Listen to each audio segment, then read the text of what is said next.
Welcome to this presentation, which forms part of the Queen Mary University of London event, Leadership in Healthcare and Emotional Resilience, Lessons from COVID-19. I'm Mandy Murdoch, and I'm a coaching psychologist who provides executive coaching and consulting services to the health sector. In this presentation, I will be discussing emotional intelligence and leadership performance. Emotional intelligence gained a lot of publicity when Daniel Goleman published bestsellers on the topic in the mid to late 1990s. One of the most important findings Goleman presented was that emotional and social competencies were found to be twice as important in contributing to excellence as pure intellect and expertise.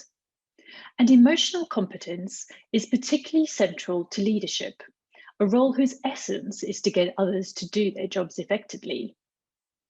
This resulted in a lot of energy being directed to the study, understanding, and application of the concept worldwide. However, scholars have been studying the concept of emotional intelligence for the greater part of the 20th century, and its historical roots can be traced back to Charles Darwin's 1872 publication on the use of emotional intelligence in survival and adaptation. So, what is emotional intelligence? There are several different approaches and models of emotional intelligence. Most descriptions, definitions, models, and measures have included one or more of the following components: the ability to recognize and understand emotions and to express feelings, to understand how others feel and to relate to them, to manage and control emotions, to manage change, adapt and solve problems of both a personal and an interpersonal nature, and to generate positive mood and to be self-motivated.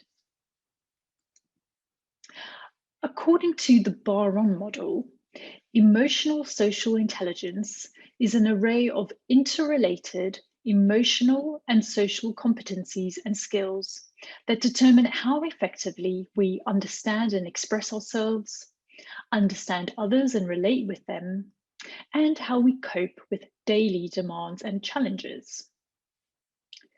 The emotional and social competencies and skills are grouped into 5 meta-components, as can be seen on this slide.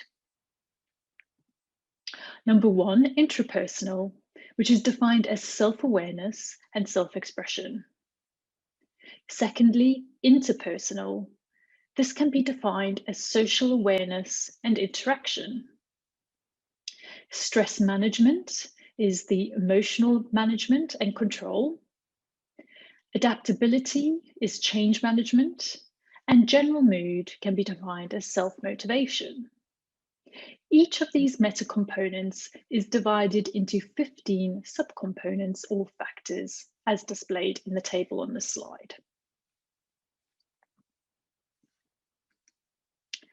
Based on numerous studies, the 6 emotional intelligence competencies and skills that consistently emerge as the most powerful predictors of leadership performance are accurate self-awareness, the ability to manage emotions, the ability to control emotions, responsible social interaction, optimism and positive thinking, and happiness and self-motivation.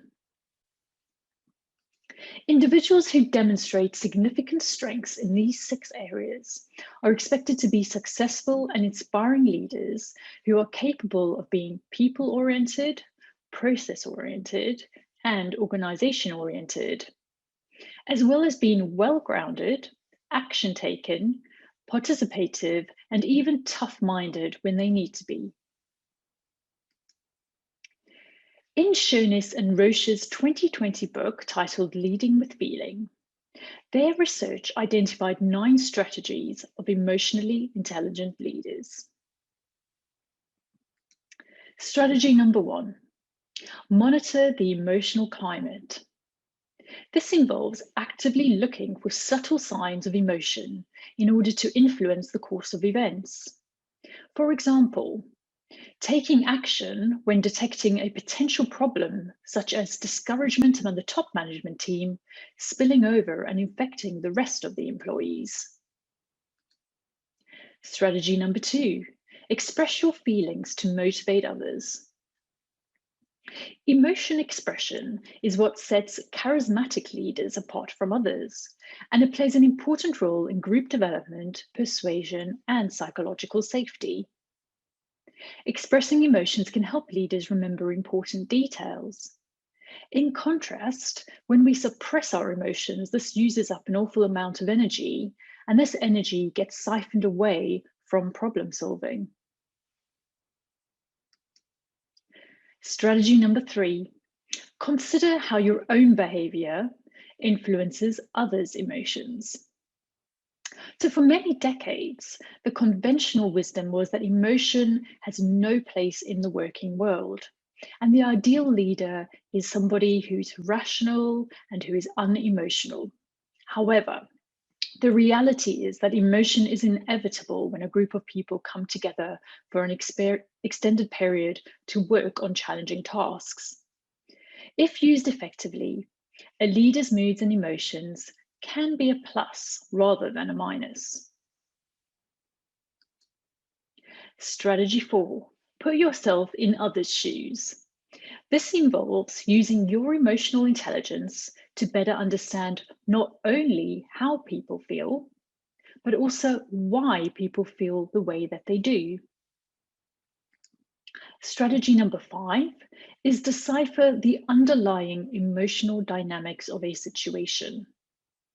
Now, this involves identifying the causes and effects of emotions and deciphering and dealing with the emotional dimensions of challenging situations. This strategy can also be used to identify opportunities that are perhaps not immediately obvious to other people. Strategy number 6, reframe how you think about the situation. There's a back and forth movement between thoughts and feelings that is never static. Emotionally intelligent leaders seem to understand this idea, and they use reframing as a strategy to manage their emotions as well as the emotions of other people.